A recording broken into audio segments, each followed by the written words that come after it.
Thank you everyone for joining us. Welcome to the latest installment of our Alumni Conversations virtual series. My name is Hannah Gambrell. I'm the Alumni Relations Manager at the Health Science Center. Co-hosting today is Alumni Relations Director Jennifer Nanny. Thank you all for logging on to join us. Just a reminder that this webinar is being recorded. We are very lucky to be joined today by alumnus Colonel Robert Carter III. Colonel Carter is currently serving as the Medical Science and Technology Portfolio Manager for the United States Army Futures Command in Austin, Texas, as well as serving as consultant for physiology and biochemistry to the Army Surgeon General. Colonel Carter is a double alumnus of the Health Science Center, receiving both his doctorate in biomedical sciences for integrative physiology and a Master of Public Health in chronic disease epidemiology. He also has a master's degree in human immunology from Southern University and is a newly distinguished graduate with a master's degree in strategic studies from the United States Army War College. Colonel Carter completed his postgraduate education in medical physiology and epidemiology at the United States Army Research Institute of Environment Medicine and as Alonzo Yerby Research Fellow at Harvard School of Public Health. Colonel Carter has served in various leadership and command positions, has received numerous awards, decorations, and affiliations, and has published over 100 peer-reviewed articles, abstract book chapters, as well as he co-authored a book with his wife, Dr. Curdy Solway Carter, who is also a Health Science Center alumni. That book is called The Morning Mind, Using Your Brain to Master Your Day and Supercharge Your Life. We are very excited and lucky to have Colonel Carter with us, so thank you so much for joining us today. Thanks again for that warm invitation, and I'm super excited to be here with all of you today.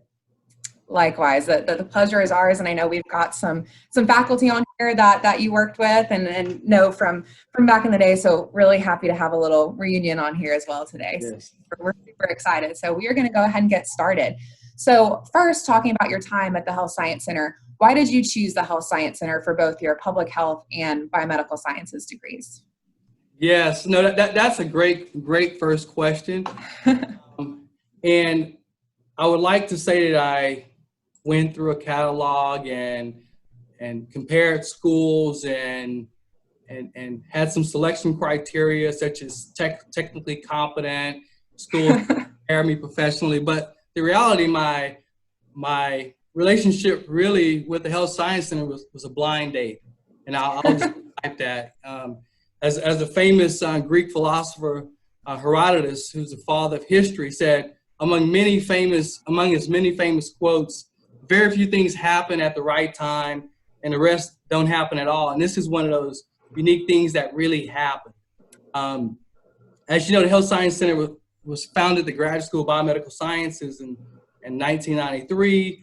And I arrived in 1996 with a good friend of mine, Dr. Harlan Jones, who's on the staff now. And I see his lovely wife on the call, Stephanie Jones.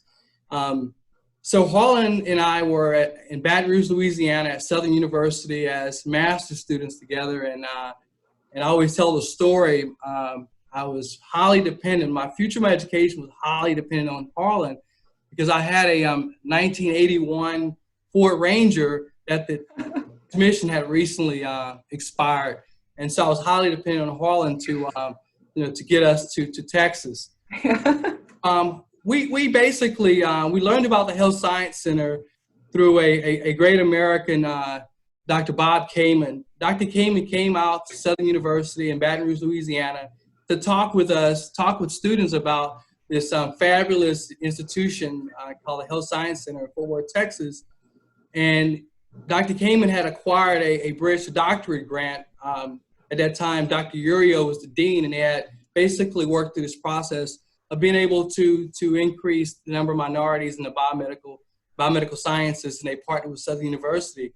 And so Harlan and I had an opportunity to come out to the Health Science Center to potentially participate in this program. So we took the opportunity. So this conversation was really initiated, as I described, by Dr. Kamen.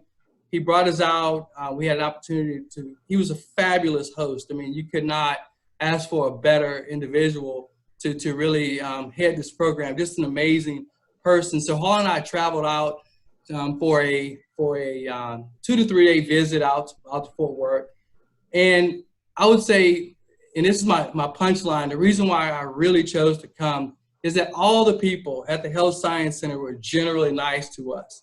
Dr. Smith, Dr. Smeka, Dr. Urio, Carla Lee, now Carla Lee Johnson, just really just everyone we met was just generally nice.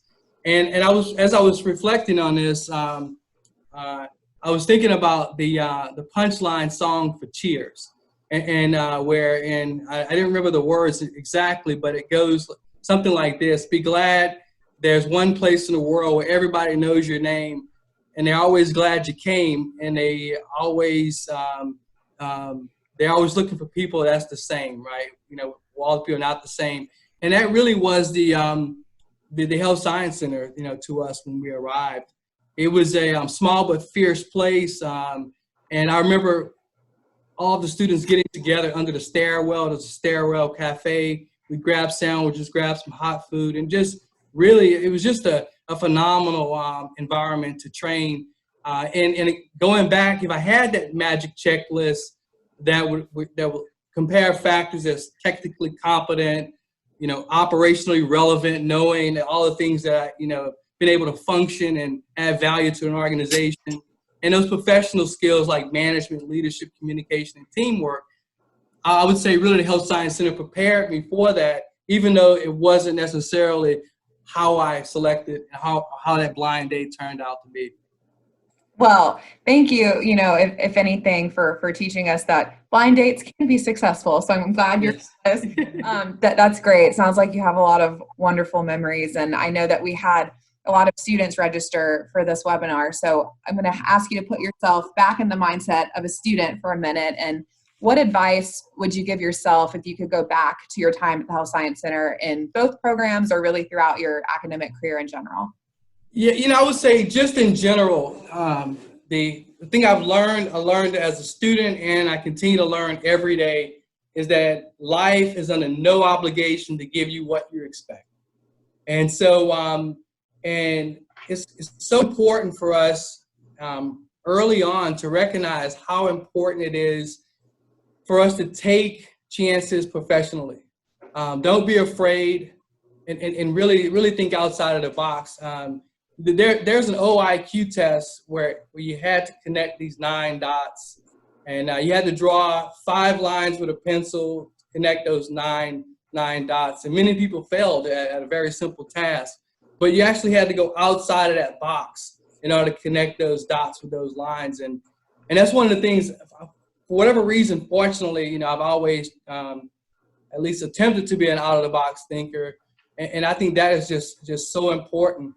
And one of the reasons we'll talk about later while we wrote the book, my wife Curdy is a much better planner than I am, but somehow, even without having an aggressive strategic plan, you know, things have somehow worked out, you know. And so it's critical, I would say, you know, to even if you don't write down your plan. I've never been very good at actually doing that, but mentally you have to have at least some benchmarks on where you want to get in life. And I would say, you know, those are the things that I would definitely share and reflect back on those 3 points as being critical for students.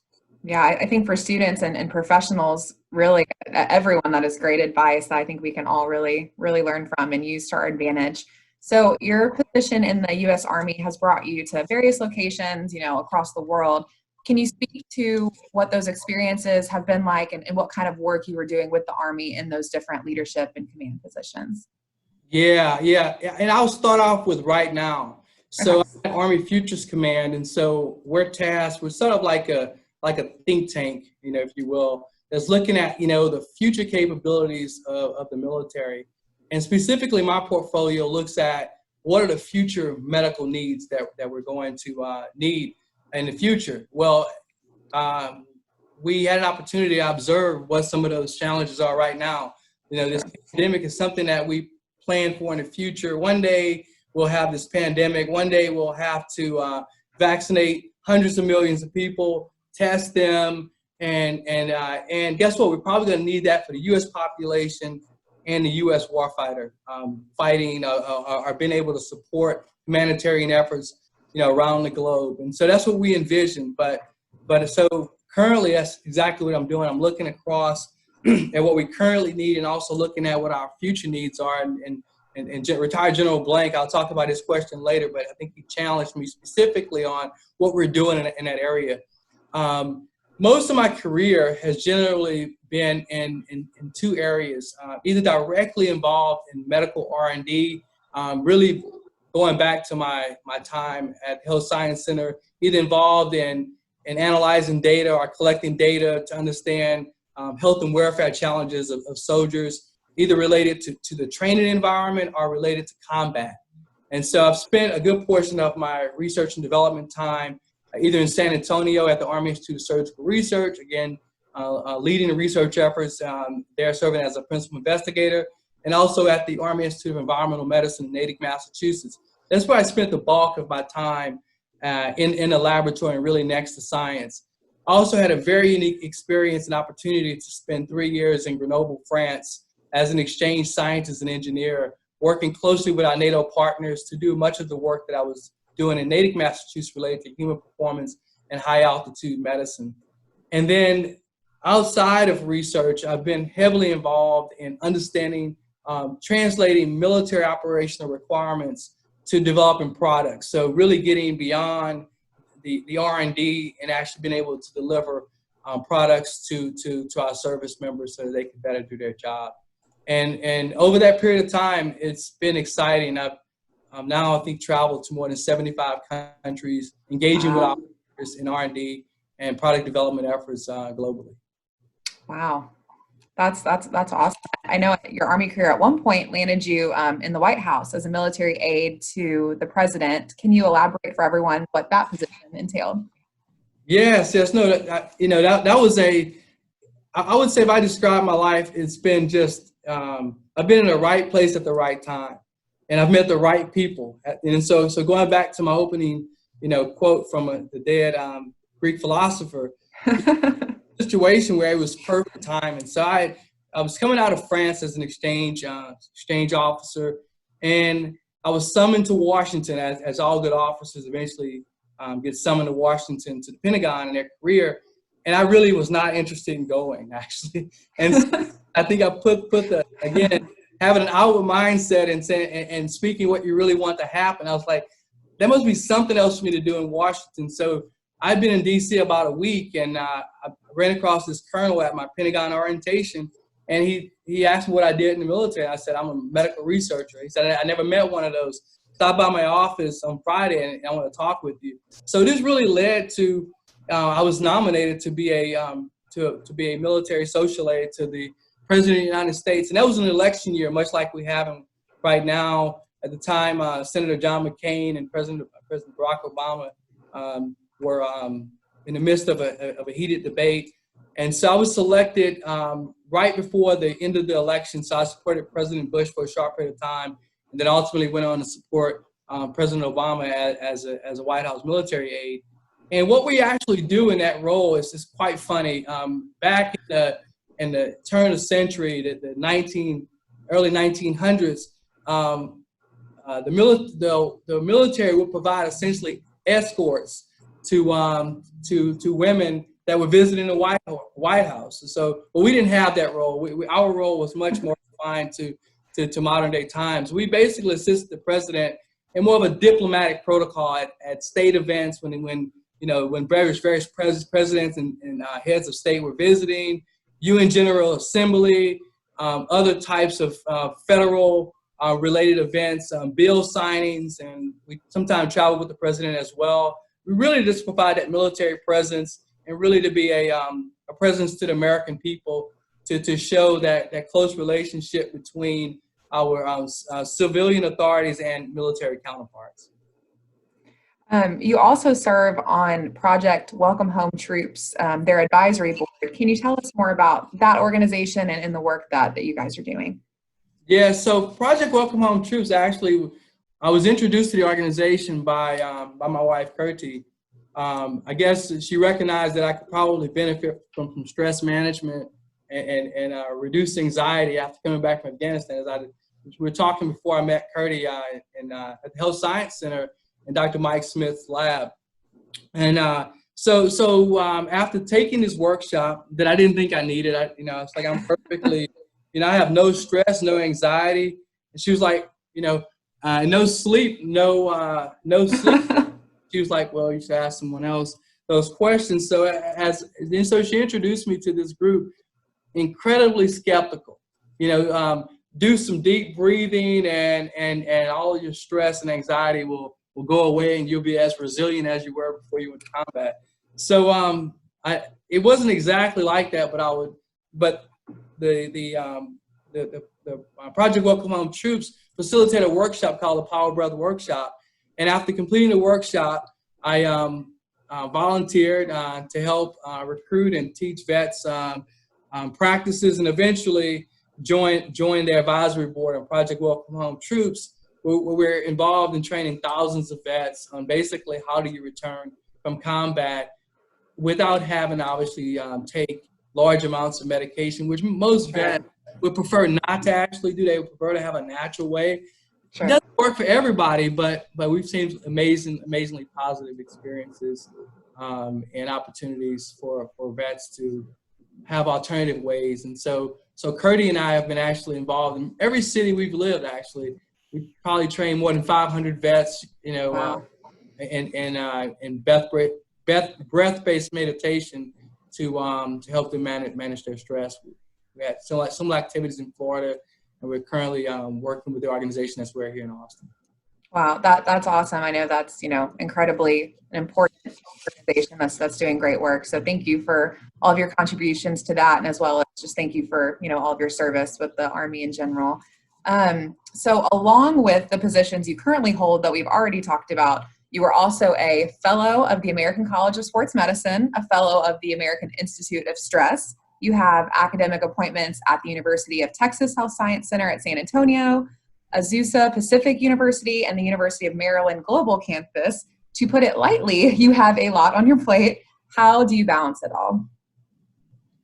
Yeah, that again, another great question. And those various activities, American College of Sports Medicine. When I was a student, Dr. Peter Raven was the chair of physiology, and had previously been the president of American College of Sports Medicine. It was impossible for a physiology student to graduate from the Health Science Center without being affiliated with American College of Sports Medicine. I'm sure Dr. Raven would have asked us to leave the department if otherwise. And so I got, again, a department and an institution that was really dedicated to service and really, expanding reach was again part of my training at the Health Science Center, which I just naturally carried into my academic and professional career. But really getting to your main question, and it's really about energy management. As I was thinking through this, preparing, I said, well, how do you really spend your time? How do I spend my time? And again, obviously, I'm not doing all of these activities, every day. They're scheduled. I try and factor those in, but they're really about energy management and research.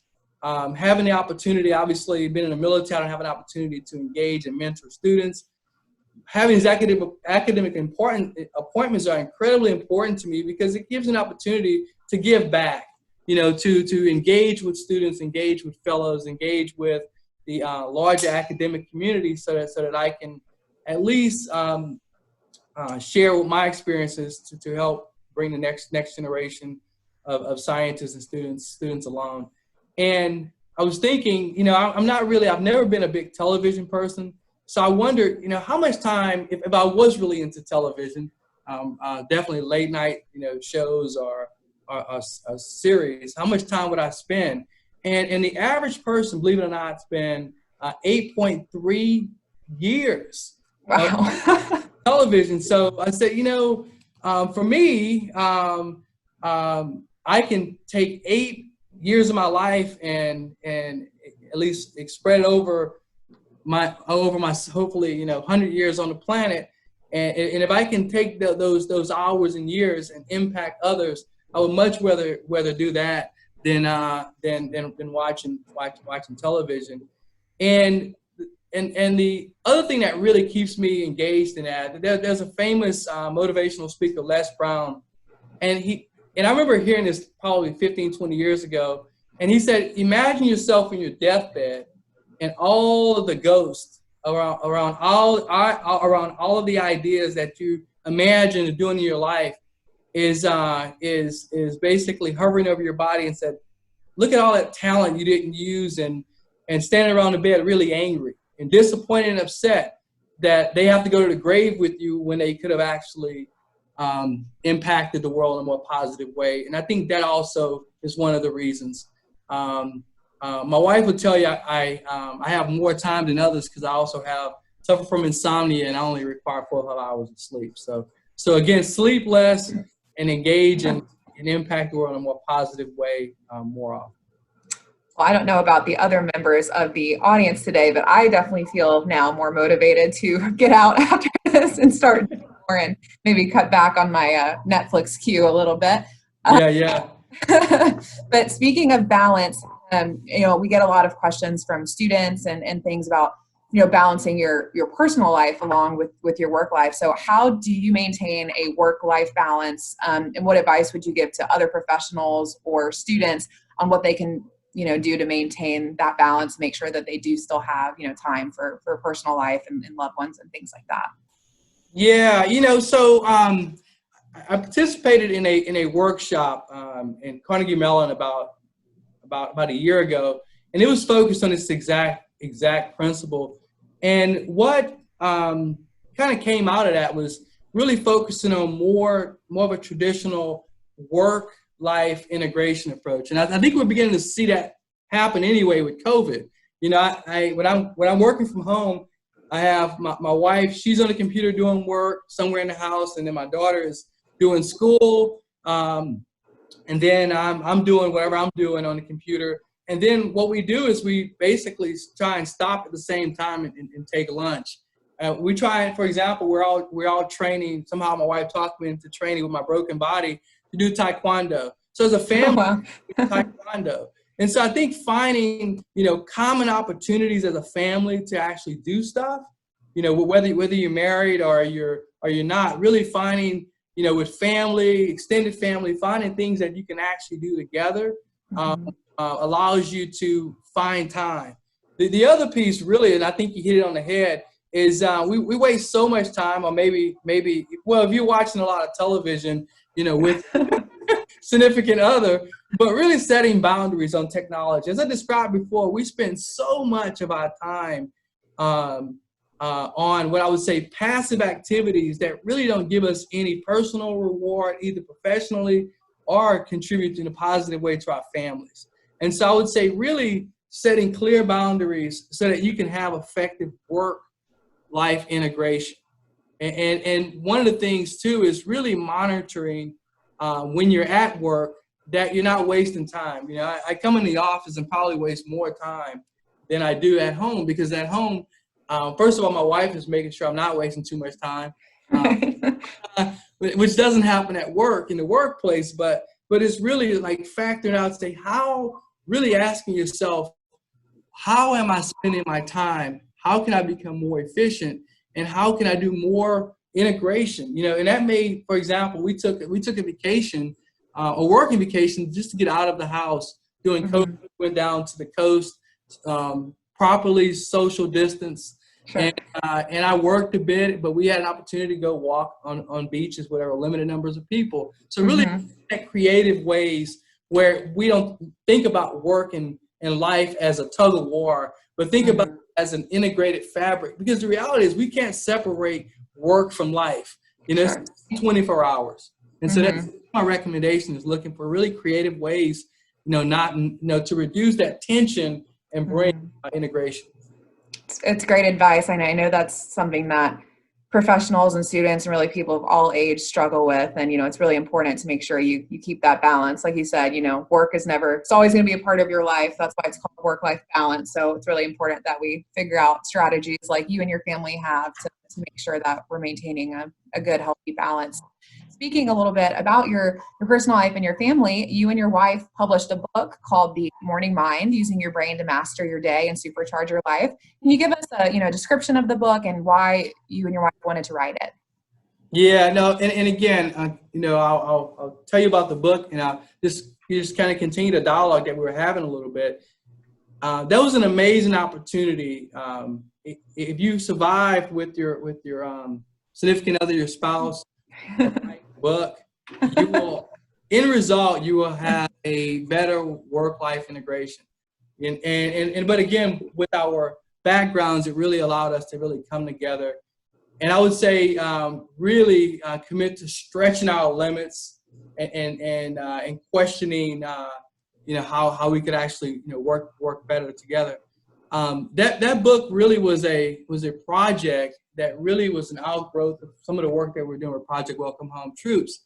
I was invited to give a talk at the Aspen Ideas Festival to really talk about the work that we were doing, but specifically to talk about the science. Really, was there any science to support the work that we were doing? And I gave a talk called "Hacking the Wizard to Silence the Lizard," which really was the punchline.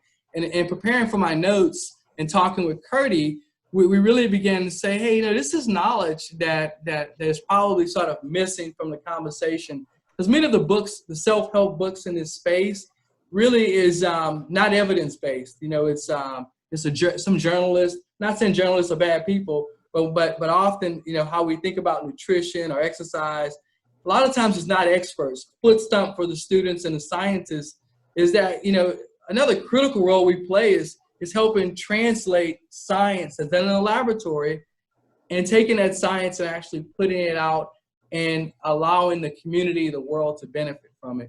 So that was really one of the main reasons we actually wrote the book. And again, the punchline of the book is really focused on a science-based approach, really information on how we can boost our mental performance, restore our sleep-wake cycles, which I'm still benefiting from, more self-discipline. So ultimately, we can get more out of our life, more out of our day. That's great. I've actually, I know for anyone who's interested in reading the book, you can get it on Amazon. I have it ready to download as an audiobook. I spent a lot of time driving to Louisiana to see my family, so that is something I will be listening to on my next drive home. So thank you. Take us through that book writing process. What steps did it take to achieve getting it written and published? Yeah, it's a long process. And as I described before, we sort of took a non-traditional approach because, again, the book really was an extension of an invitation to really talk about what a non-for-profit was doing and whether or not there was any evidence to support it, with a pretty intense, heated audience. And so as a result of that, we really engaged in, I met a literary agent who said, you should really turn this information into a book. And so the book writing process first starts off, you gotta have a topic.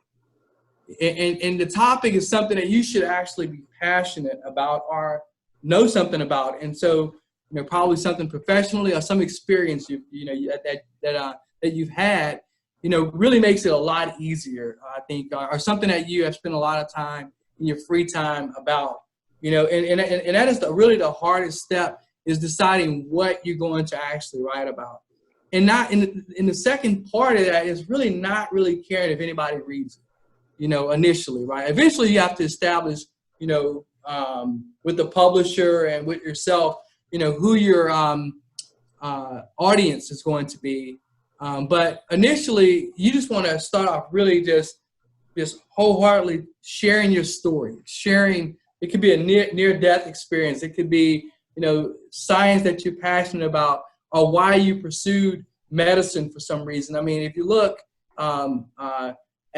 the audience that we're talking with, are very passionate about, obviously, they're very passionate about what they're doing. The students are very passionate. Otherwise, they wouldn't have invoked 10 to 50 years of their life, lifelong self-study.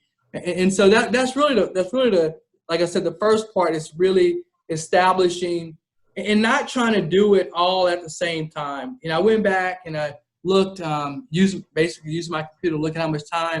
It was about 150 hours to produce 6,000 words. And again, not thinking you have to do it all in some set amount of time, but developing a promise to yourself that you're going to get it done. Commit to 500 words a week.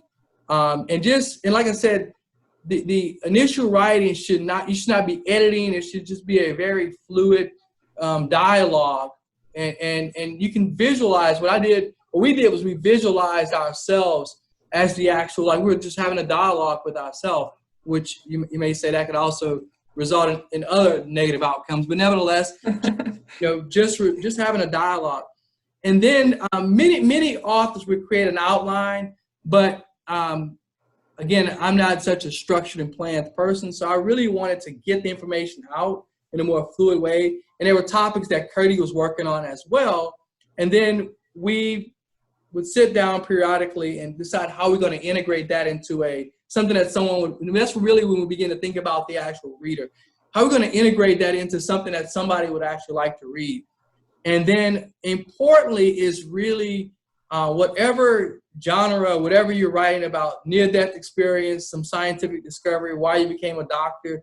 You need to read books about why people became doctors. You need to read so that reading is not a luxury, and the more you understand the genre, the better your book's going to be, the more likely that you're going to compete successfully for bestseller. And we were very fortunate that our book hit a number of bestseller lists. And I think that we spent that time of actually understanding, getting information out, but then going through that deliberate process of saying, who's actually going to read this thing? And some of that actually entail even reading comments on Amazon, what people said about other books, things they didn't like about other books. And so you got to do some opposition market research as well. But most importantly, you got to set a deadline. Without a deadline, you will take that draft book to your grave. Well, congratulations on the achievements from your book and the bestseller list. That's awesome. And I really will be listening to it on my Thank you. Drive. What do you think is the most important lesson or takeaway that readers can get from reading your book, The Morning Mind? Yeah, I would say probably the most important thing is the importance of first of all, one of the things that we discovered, and you see this, successful people start off their morning early. And also, generally, there's not really a such thing scientifically of like a night owl. Night owls typically are people that suffer from insomnia or they're addicted to Netflix and they want to stay up and watch television all night. And then they wake up groggy and they say, I'm not really a morning person. That's like 2% genetically. And so what you really want to do is set your schedule so that you can actually, and overwhelming evidence demonstrates that people are more creative, innovative first thing in the morning. So that's the most important thing. You want to plan your day, plan your week, take the opportunity when you actually have a well-rested brain. And the other piece, which in the process of actually writing the book, somehow I recognized that even though I studied sleep apnea with Dr. Smith at the Health Science Center, based on the people that I saw with sleep apnea, I was like, I'll never develop sleep apnea. But I recognized actually I had mild sleep apnea, so I corrected the actual. And that's the other piece of it is doing whatever you have to do, whether it's sleep hygiene or some medical intervention to improve your sleep quality, so that you can actually have better morning routines. And I would say that's really the main takeaway, is how important it is to have high quality sleep so that you can actually get what you need to get done first thing in the morning before you get distracted. Absolutely. Great advice. So we had several questions get submitted to us ahead of time. So I'm going to kind of go through those. And if anyone on the webinar wants to ask Colonel Carter a question, feel free to type it in the chat. We did just have someone ask one more time to read the title of the book. So I'm just it's The Morning Mind, Using Your Brain to Master Your Day and Supercharge Your Life. So So like I said, if anyone has any questions, go ahead and put them in the chat and we will get to them at the end. So these are from a mixture of our students and some faculty members. So as someone with expertise in several content areas, what advice would you give to current public health students that are currently trying to navigate pursuing varying interests? Yeah. I would say, and again, I didn't plan for this, but the reason why I pursued the MPH at night while doing the PhD was I wanted to develop more skill set in biostatistics, epidemiology, and research design outside of what you typically see within the human framework. So my advice, and in fact, this is the same advice I give. I teach for Azusa Pacific in their MPH program. This is the same advice that I give to those students as well. Focus really on soft skill development so you can be a more effective communicator, both written and orally. Do everything you possibly can to develop your critical thinking skills and interpretation. And in the MPH program, I actually developed the initial courses, and it's really focused on a framework that allows the student to really go through their own assumptions and biases. And so what I tell the students versus, to really be a triathlon or an athlete across, because you never know in public health what's going to be the next thing in public health. But if you develop and fine tune your those critical soft and hard skills, you'll be successful. So I've worked on everything from heat stroke, epidemiology to infectious disease, because at the end of the day, it's a lot, the framework, the social, ecological frameworks of public health, regardless. And if we look at it's played out in this pandemic. I told my students, I said, at the end of this pandemic, what we'll find is that that poor people, minority groups, folks without health care are going to fare worse with the COVID pandemic. What happened? Exactly, right? It didn't matter if it's chronic. And so what I try and get public health, when I talk to public health students, I say, don't focus on the disease, the disease of the day or the flavor of the year. Focus on those critical skills that's going to allow you to study a wide variety of chronic and infectious disease, but really sharpen your spear where you are a subject matter expert in either research design, epidemiology methodology, or some other social ecological frameworks. And you mentioned the pandemic, that we're currently going through. Question that we had come in was, considering the current pandemic, what do you think should be the top priority for public health researchers and practitioners, especially those who are not specialized in epidemiology or infectious diseases? Yeah, so again, going back to, if you look at how the pandemic is changing everything from how artificial intelligence is utilized to collect data or to produce vaccines, how it's impacting delivery of healthcare. So whether you're in public health administration, you should be really looking at, and I would highly recommend to everybody, again, this Future of Work group that I've been involved with from Carnegie Mellon has really changed the way I'm looking at life. I would definitely say everybody should be spending some degree of time understanding the future of work and understanding, okay, as a human, with some years left to contribute in a positive way to society, what do I actually need to do so that I can not necessarily compete with artificial intelligence and automation, but basically be able to provide a complementary framework and team with it. And so that would be, and so as a public, there's so many opportunities. In fact, one of my students is doing in California, specifically looking at how COVID has impacted the availability of patients, specifically in the heart disease arena of actually getting services.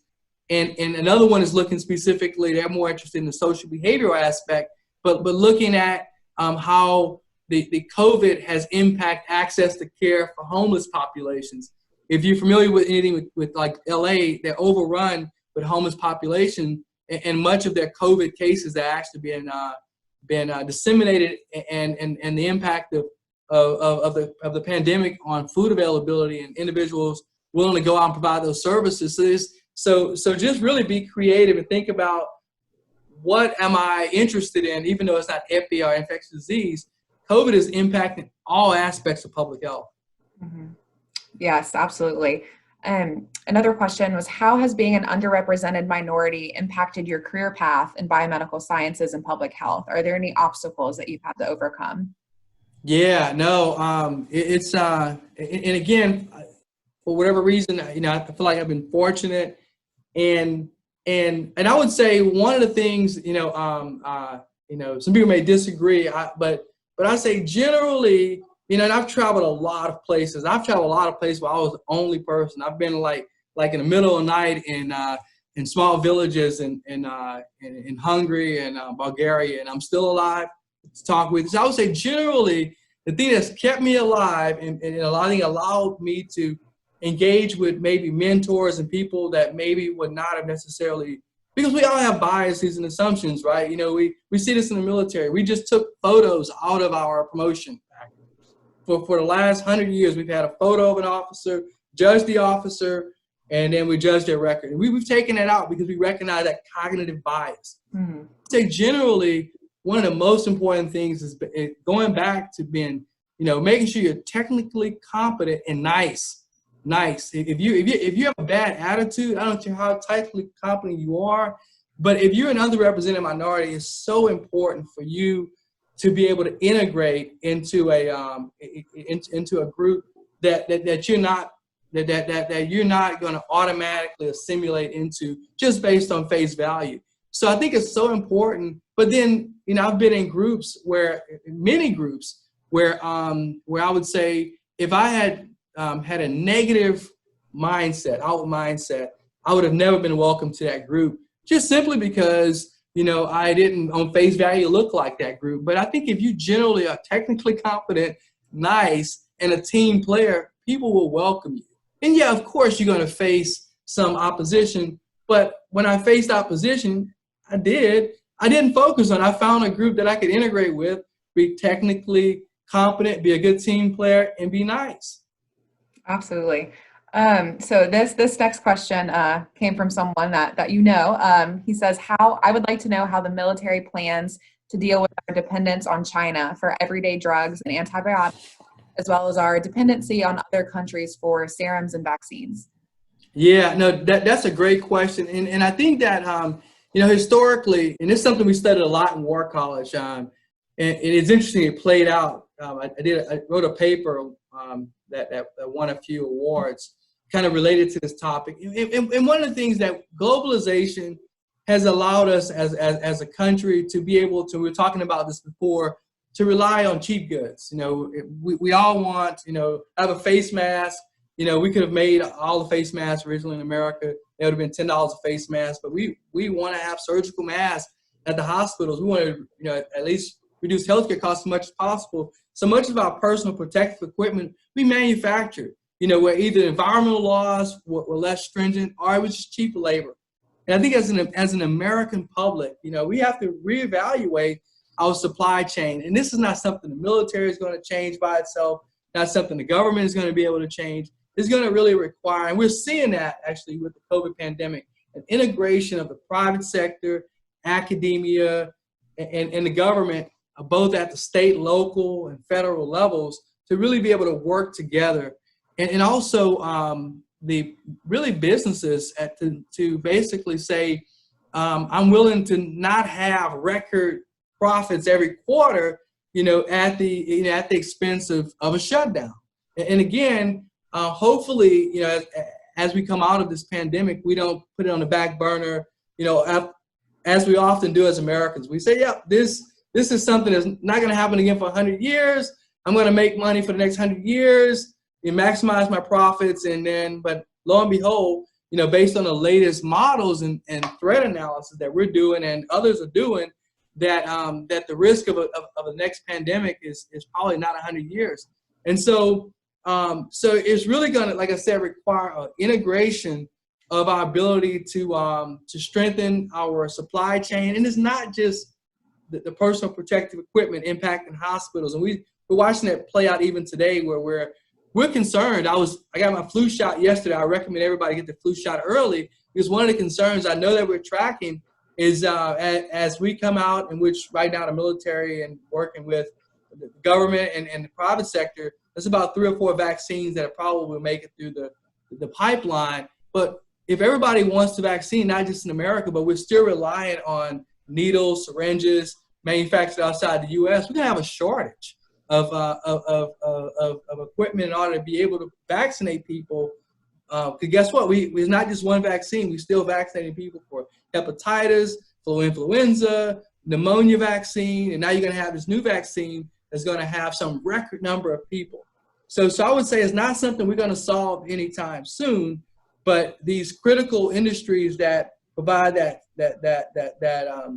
turnkey, we become very reliant on, when we need it is there. But I think this COVID has really demonstrated, not just in the medical supply chain, but just overall, things that we rely on, like toilet paper.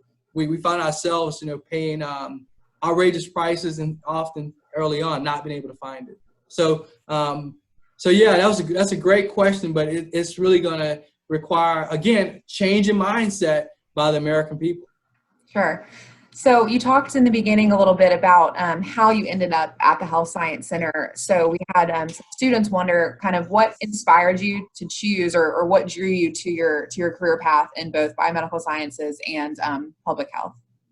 Yeah. Yep. So again, back when I was a student, the School of Public Health, like I said, came online around 99. I think I took my first course in maybe late 99 to 2000. It was biostatistics course. What I found was really, we often think about public health and biomedical sciences as like we think about work-life balance, polar opposites. But when you actually look at, in particular, what's going on today is public health is no longer this soft, fuzzy science somewhere in the distance. It's highly reliant, and I'll tell you, I've benefited greatly from having both a public health and a biomedical science, basic science background over the last 20 years of my career, because they're really complementary. Public health has evolved into a high reliance on geneticists, and so there's an area of genetic epidemiology, studying epigenetics, and physiology, the mechanism of disease. The days of just publishing a paper and just saying, these random associations, flooding in New Orleans and snow in Alaska, and making some, wild prediction about why that's the case, is really driven by more a mechanistic approach, a scientific biological plausibility. So I would definitely highly encourage students to really broaden their perspective, and again, look for opportunities to integrate those two. And I know a number of schools have actually, with masters in public health programs, they've created programs, joint programs with their graduate schools of biomedical sciences. So I'm not sure if it's something that the Health Science Center and the Graduate School of Biomedical Science has evaluated, but I think that it's an important framework.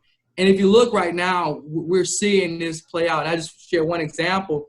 IBM Watson is an AI approach to basically being able to develop and deliver what is in the medical literature from a biological basis, a lot of the science that comes out of the laboratories, but then also those large multi-center epi trials that sometimes doesn't necessarily have the biological understanding.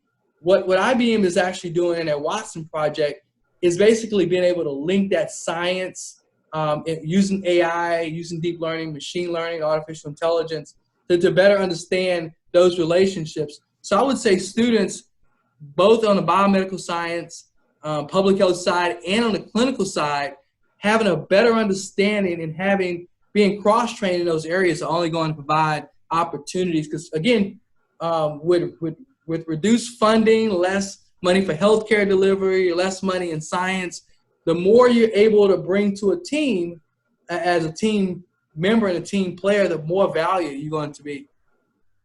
Absolutely. So our last question that we had was, obviously we've talked about how you are involved in a lot of different organizations and you have a lot going on, and you've talked about how you balance it all. So take us through a typical kind of day in life. A student wanted to know, what is your day-to-day schedule look like?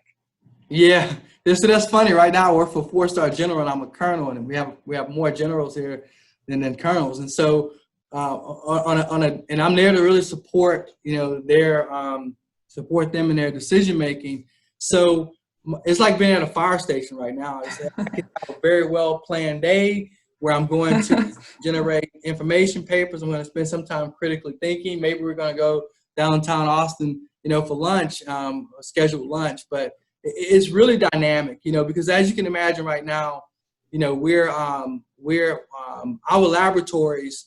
The Army owns 95% of the laboratories within DOD that do infectious disease research. Most of those are involved in some way of either better understanding COVID, the actual transmission, or directly involved in White House Task Force Operation Warp Speed. So I'm translating on a daily basis what is an adjuvant to a 4-star infantry general. What is inoculation, and why don't we have a vaccine yesterday? So on a daily basis, I'm translating science, to people that are having to make critical decisions based on information I'm providing. So this job is so in the military, the higher you go up into an organization based on more senior people, you find yourself really having more of an advisory role. Also, I spend a lot of time with our Army Surgeon General, his staff, shaping what the future needs of the DOD is related to biochemists and physiologists. What flavor of physiologists, what flavor of biochemists, what flavor of virologists, microbiologists do we actually need to look at recruiting? So right now we're basically working through an effort to look at, how do we ensure that we have competent scientists. That's one of the other things we learned in this process is that we really need to have, uniform and civilian scientists that can help bridge that gap between industry and the private sector and academia, because they're often competing. But if we don't have competent scientists that understand malaria, understand cardiovascular disease, understand ocular types of diseases, then the government, it makes it difficult for the government and DOD to project what investments, long-range investments they need to make that lead to the important discoveries and provide funding. Another project I'm working on right now is impact of COVID on postdocs. We got a government accountability office inquiry from Congress on the impacts of COVID on postdocs, and what is that going to mean to the future workforce of America at academic institutions? So again, directly tied back, and I would like to acknowledge one of my colleagues who actually sent me a graduate potential recruit, made it easy for me, and it's my recruit someone from the Health Science Center. It's a great day, but Dr. Ricard in physiology, we're in the process of recruiting one of her students to join the military ranks possibly. Yes. Well, thank you. That is all the questions that we had.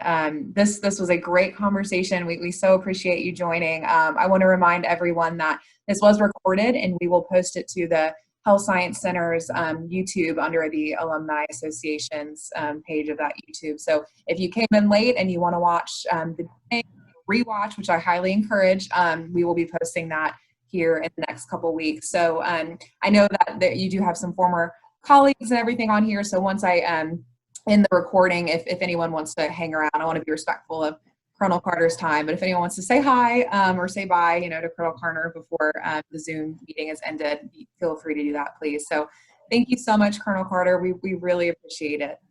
No, thanks again for the invitation, and I look forward to, I'm just down the road at least for another year before we move to Maryland. So I look forward to coming up to Health Science Center as we just talk about at Army Futures Command headquarters in a post-vaccine environment. Yes, absolutely. Please come back and visit and see us anytime. I'm sure everyone would love the chance to get to talk to you more. So thank you, everyone, Thank you. today. Bye. Thank you.